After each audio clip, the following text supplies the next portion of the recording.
arrivés à la fin de cette longue après-midi de présentation. Notre dernier invité est un peu spécial, c'est monsieur Yves Beck, qui est licencié de l'Université de Lausanne en 2006. Yves Beck, vous allez le voir, est un homme plein de surprises, qui, en plus d'être écrivain, est fan de football, et c'est surtout un membre éminent de la faculté de géopsychologie de l'Université de Laval, et il va nous parler aujourd'hui des troubles dissociatifs du cerveau. Merci, monsieur.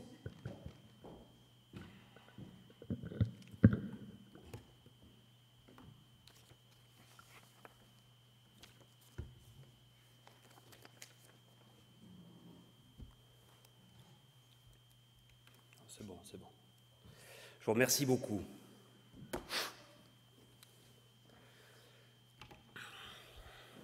Bonsoir. Bonsoir. Tout d'abord, j'aimerais remercier le professeur Moreillon de m'avoir invité à m'exprimer devant cette prestigieuse assemblée.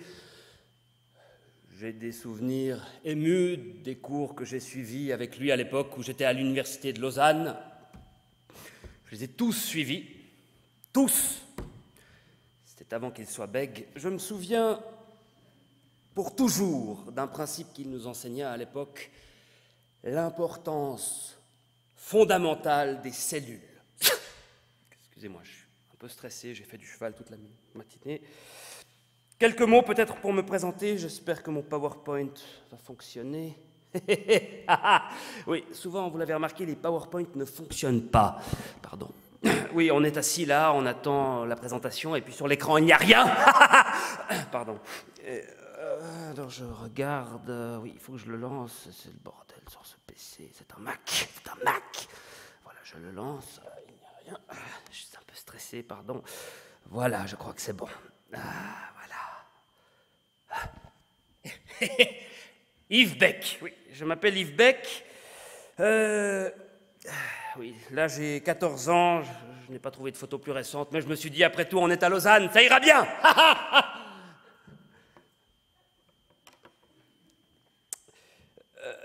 Du point de vue de mes passions, j'aime beaucoup le tennis. Je le pratique régulièrement, mais j'ai beaucoup moins l'occasion de le faire maintenant parce que je le faisais avec mon ami Réal Balibo. Mais il a déménagé dans le Manitoba récemment et donc c'est beaucoup plus compliqué parce que c'est loin, il faut prendre l'avion, le taxi, l'avion. J'ai aussi naturellement comme passion la littérature, évidemment. Évidemment la littérature, j'ai écrit moi-même un livre, Chapelet d'intransigeance, publié aux éditions Gilles Dufour à Aujan. C'est l'histoire de Michel, un homme, un facteur, passionné des libellules, qui un jour décide d'aller vomir sur son balcon dans un petit bac vert. Le lendemain, il change d'avis et vomit dans une plaque à gâteau. C'est un récit que je qualifierais de transgressif et d'éponyme.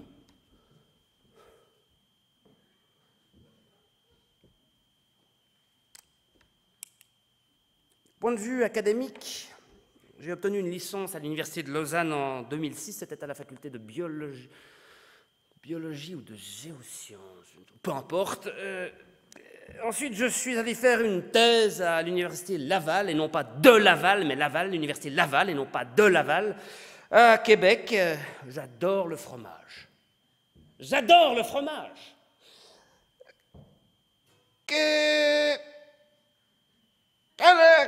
J'imagine que certains parmi vous se demandent la différence, et c'est légitime, entre la géopsychologie et la psychogéologie.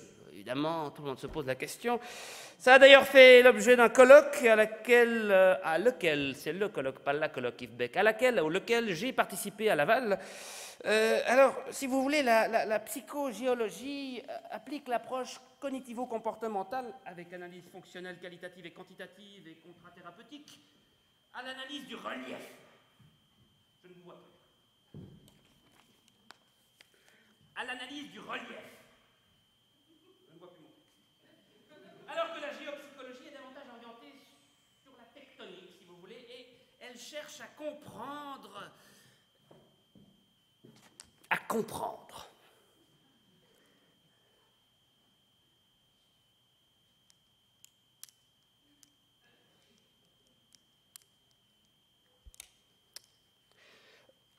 Ah, mais non. Par ailleurs, elle recourt beaucoup plus, donc la géopsychologie, à la pluridisciplinarité. Si vous voulez, elle recourt notamment à la sociologie, vous savez, Bourdieu, Durkheim, Dolto, tout ça, mais aussi à la génétique des minéraux, évidemment. Passons à ma thèse, les troubles dissociatifs du cerveau. Voilà, c'est moi. Alors, j'ai mis plusieurs mois à l'écrire, 500 pages en Times 12, interligne simple, tout le monde connaît ça ici, oui, tout le monde connaît ça ici. L'origine du cervin fait débat. Pour certains, il aurait été construit par Dieu le 3e jour, c'est notamment la vie, oui, c'est la vie, car il y en a la vie, on met une apostrophe, la vie de mon collègue, le professeur Blaylock de l'université de Kansas City, un homme qui possède une 15aine de paires de lunettes. C'est fascinant. On arrive chez lui, il vous les montre, il a des tiroirs, et ici sont mes « These are my glasses ». Il est anglophone, il habite à Kansas City. Et ça prend des heures, et on a envie de lui dire « Richard, I don't give a fuck ». Mais il a encore envie de vous les montrer pendant des heures et des heures. Et alors on mange après enfin un hamburger, et il nous parle de son approche que je qualifierais de théocentrée de la construction du cervin. Pardon. Pour ma part, je considère que le cervin est issu de la collision, il y a 51 millions d'années, entre l'Ibérie, l'Eurasie, oui, et un fragment du Gondwana qu'on appelle l'Apulie. Le Gondwana, c'est donc l'ancêtre de la plaque africaine, tout le monde est d'accord avec moi. Pour faire simple, si vous voulez, l'Apulie s'est enfoncée sous la Laurasie, provoquant une série de plis qu'on appelle Alpes. Et si vous regardez bien le cervin, vous constaterez que sa partie supérieure est constituée de roches provenant d'Apulie.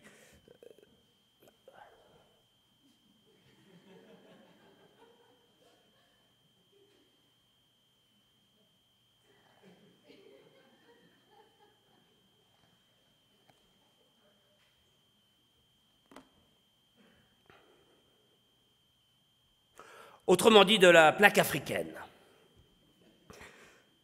Alors que le socle, autrement dit, la base, ce qui est au socle, si vous voulez, le fondement, les fondations.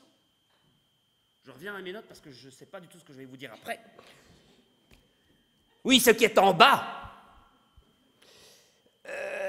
est constitué de roches provenant de la plaque européenne. Pardon, c'est fort, je crois.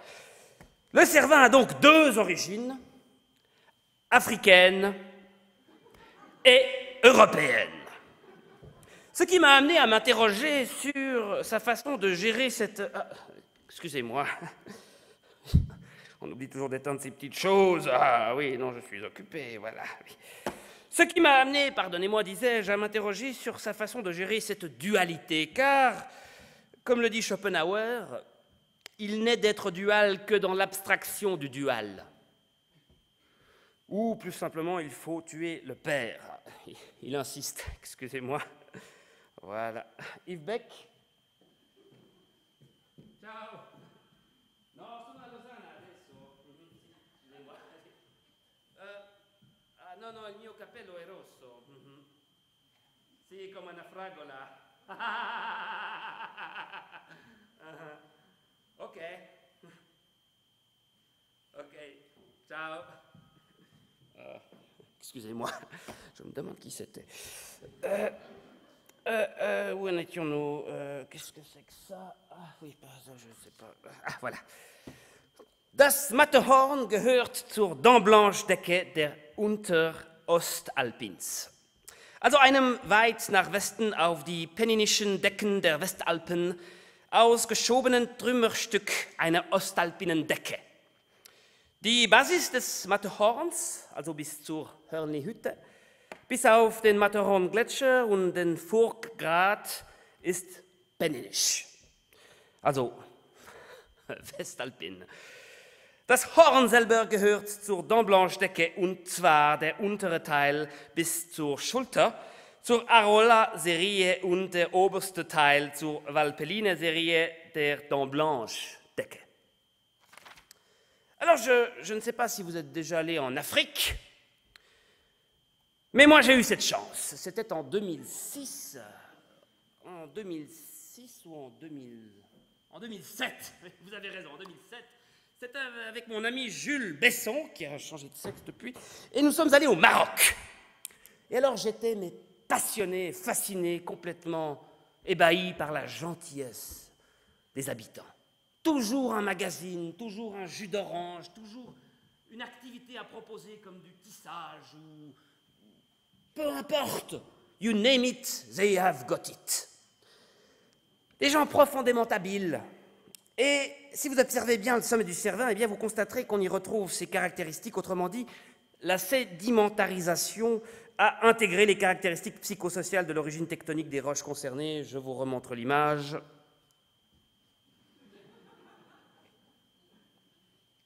Notamment ici.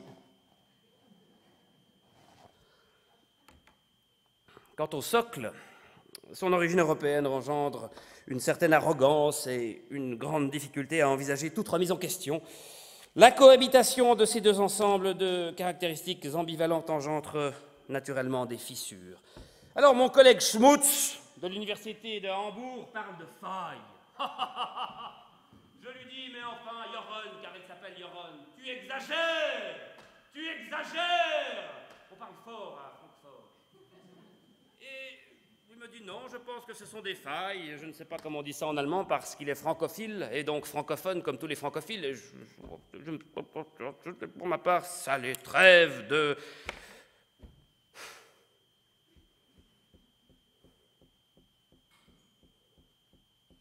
Trêve d'épistémologie. Ces failles plaisent énormément aux Japonais, qui sont un peuple qui est lui aussi enclin aux troubles dissociatifs, tout le monde le sait. Et là, les théories du mimétisme s'appliquent de manière linéaire. Voilà, c'est clair. Quelle heure est-il? Ah, mon Dieu, ça file! Bon, je vais devoir... Ah oui, ça file beaucoup. Alors, je vais devoir faire un peu plus vite. Ça, c'est pas très intéressant. Oui, ce sont les différents lobes du Cervin appréhendés dans leur verticalité. Ça non plus. C'est une image qui montre comment le Cervin se subdivise durant la nuit, ce qui permet au sommet de se déplacer vers d'autres montagnes d'origine apulienne pour dormir de manière sereine et ne pas faire de cauchemars, ne pas rêver à la mère Macmiche. Vous savez, la mère Macmiche, le petit prince, la comtesse de Ségur. Ça c'est intéressant. Oui, ça, c'est un schéma que j'ai fait moi-même avec un Caran-d'Ache HB. À l'époque, j'utilisais un Caran-d'Ache 2B, mais c'est trop gras et ça marque le papier et pour effacer, putain, c'est chiant. C'est très difficile. Le papier est marqué durablement comme si on y avait mis du gras.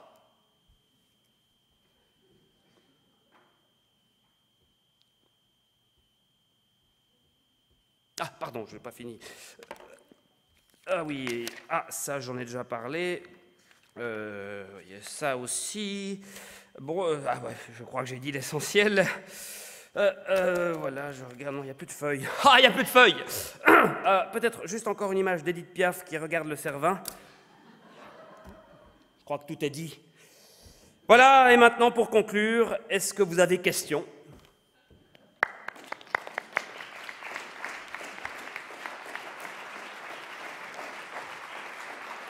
Merci beaucoup. Merci beaucoup. Merci beaucoup. Voilà. Il n'y a pas de questions. Ah, pardon, au micro. Donc, oui, madame, une question pour monsieur Beck. Oui, merci pour cette présentation. 4478 mètres. J'imagine que vous allez me demander l'altitude du Cervin. C'est 4478 mètres. Mais je veux savoir pour suivre ça, pourquoi?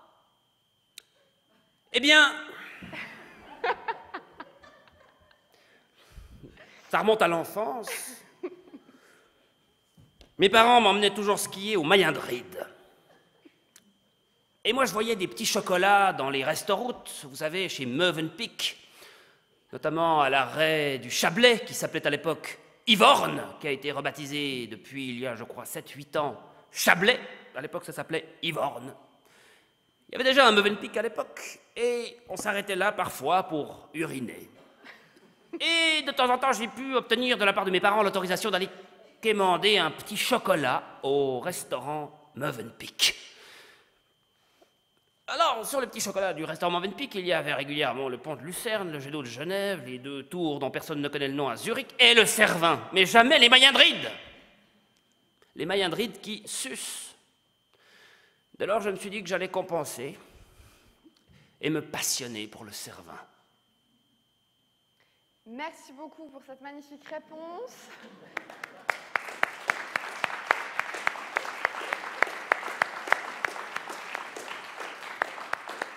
Et je cède à présent la parole à Monsieur Moreillon pour la suite.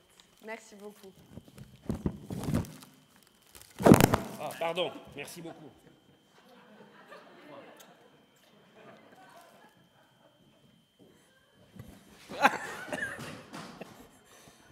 Merci beaucoup.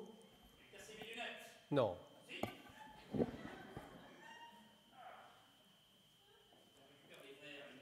Oui, on les récupère, oui, c'est juste.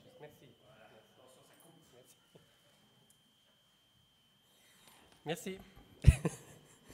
Voilà, donc un impromptu, il change un petit peu des habitudes, mais je pense qu'on a appris tous beaucoup de choses sur le Cervin. J'aimerais terminer en quelques minutes encore cette journée, ou cet après-midi, avec une remise des prix. Lorraine Davis est là, elle va nommer les nominés, l'un après l'autre, ou l'une après l'autre, on verra. Lorraine Davis, pour ceux qui ne la connaissent pas, c'est une personne éminente de la cellule de soutien à la recherche, puisqu'elle s'occupe du Fonds national. Alors moi, je vais distribuer les rôles. Du Fonds national, qui est la répondante vraiment de tous les programmes, y compris les programmes pour les jeunes. Je pense que M. Beck a oublié son téléphone. Est-ce que c'est un iPhone 5 ? Lorraine, vas-y, tu parles ici, moi je parle là. Oui. Regardez mes cheveux. Merci. J'espère que le copain de M. Beck lui prêtera une paire de lunettes qu'il vient de casser. Donc on a 4 prix à remettre. Le premier, c'est le prix du jury en sciences de la vie, qui a été attribué à Madame Stéphanie Habersat.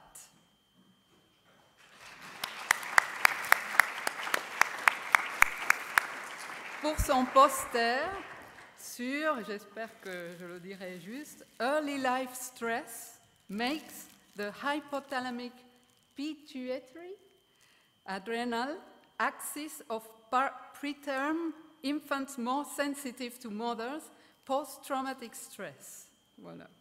C'est sur les prématurés. Voilà, 2 mots sur le poster, c'est bon ? Ici. Donc pour ceux qui ont lu le résumé, je pense que vous êtes rendu compte que le poster n'était pas exactement la même chose que le résumé.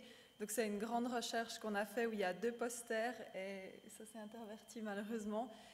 Et donc ça parle sur le soutien qu'on peut apporter aux prématurés dans la relation avec leur mère, puisque c'est des enfants qui sont séparés de leurs parents et qui sont également très stressés dès la naissance.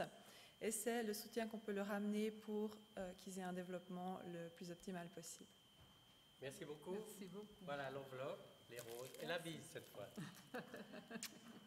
Merci. Monsieur Beck, vous devriez prendre la graine pour les inversions de poster et d'abstract. Ensuite, nous avons le prix du jury en sciences humaines et sociales qui a été attribué à Monsieur David Corazza.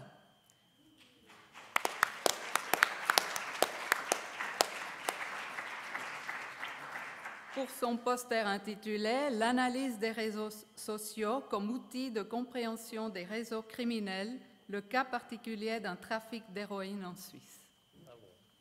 Quelques mots concernant le travail. Alors le but de ce travail, ça va vraiment être d'essayer d'évaluer la contribution du profilage chimique en utilisant justement ces techniques d'analyse de réseaux sociaux dans le cas de réseaux criminels. En l'occurrence, là, c'était un réseau de trafiquants d'héroïne. Merci. Merci.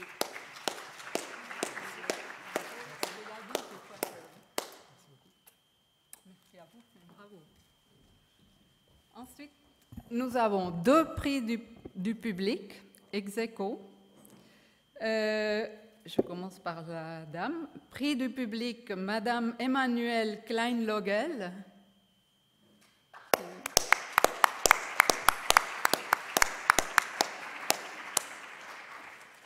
Pour son poster intitulé « Un déguisement pour la discrimination ». Merci. 2 mots sur le poster. Alors, je vous remercie. Alors, moi, j'étudie les mécanismes psychologiques de la discrimination et en particulier, qu'est-ce qui va faire que les individus vont passer des préjugés à leur expression comportementale. Et c'est tout particulièrement important que vous ayez voté pour ce poster car c'est une discipline qui est vraiment en développement à la faculté des HEC. Donc, je vous en remercie. Merci. Bravo.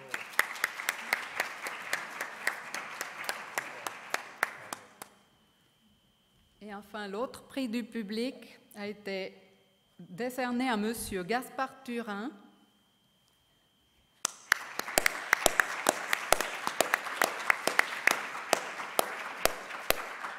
Pour son poster « Hybris et mélancolie, la liste dans la littérature française contemporaine des 20e et 21e siècles ». Merci beaucoup. Peut-être je présente très rapidement ce travail autour d'un corpus de littérature française contemporaine consacré à des romanciers qui écrivent tous des listes. Je vous invite à venir voir le poster à côté duquel je me tiendrai si vous avez envie d'avoir quelques précisions à ce sujet. Merci beaucoup.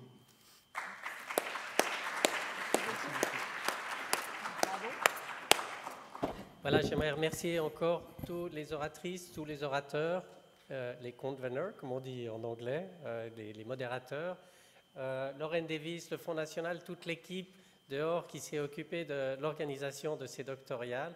J'aimerais remercier le public pour sa chaleureuse participation et son écoute. Et je pense qu'on va continuer ces doctorales en ayant plus de public, plus de succès, parce que le grand avantage de l'organiser, ça c'est ma prérogative ou notre prérogative, c'est de rencontrer des gens de plusieurs domaines spécifiques, particuliers, qui arrivent à se mélanger et rendre une après-midi juste passionnante. Je remercie tout le monde et je vous convie à l'apéritif qui est dehors.